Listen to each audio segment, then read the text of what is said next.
శ్రీకాకుళం నగరంలోని 80 అడుగుల రోడ్డులో గల బృందావన్ ఫంక్షన్ హాల్లో సోమవారం రాత్రి జరిగిన బుద్ధుడితో నా ప్రయాణం అనే నృత్య నాటక ప్రదర్శన అందరినీ అలరించింది. భారత రాజ్యాంగ నిర్మాత డాక్టర్ బిఆర్ అంబేద్కర్ రాసిన బుద్ధుడు ఆయన ధర్మం పుస్తకం ఆధారంగా రూపొందించిన నాటక ప్రదర్శన ఆద్యంతం ఆసక్తిగా సాగింది. బుద్ధిస్ట్ సొసైటీ ఆఫ్ ఇండియా దళిత ఆదివాసీ సంఘాల జేఏసీ శ్రీకాకుళం శాఖ ఆధ్వర్యంలో నిర్వహించారు. బుద్ధుడితో నా ప్రయాణం నృత్య నాటక ప్రదర్శన ప్రారంభించేందుకు ముందు డాక్టర్ బిఆర్ అంబేద్కర్ గౌతమ్ బుద్ధుడి చిత్రపటానికి ప్రముఖ వైద్యులు తల్లిపిల్లల ఆసుపత్రి అధినేత డాక్టర్ హర్షవల్లి, లలిత ఫౌండేషన్ చైర్మన్ కేకే రాజా, రిటైర్డ్ ఐఆర్ఎస్ అధికారి పిఎస్ఎన్ మూర్తిలు పూలమాల వేసి నివాళి అర్పించారు.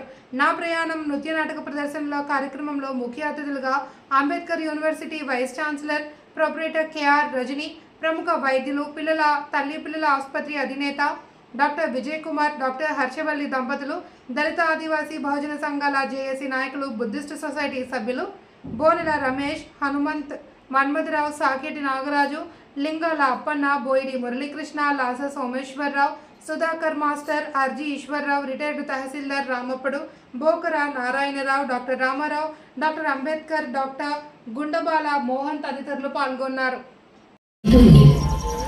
వివాహ ఏర్పాట్లు జరుగుతున్నవని కబురు పంపియున్నారు. పక్షం రోజులలోనే కళ్యాణం. కొడుకు పెళ్లి ఏ తల్లిదండ్రులకు సంతోషము కాదు చెప్పు.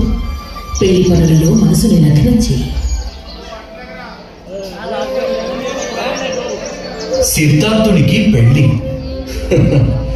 చూద్దాం.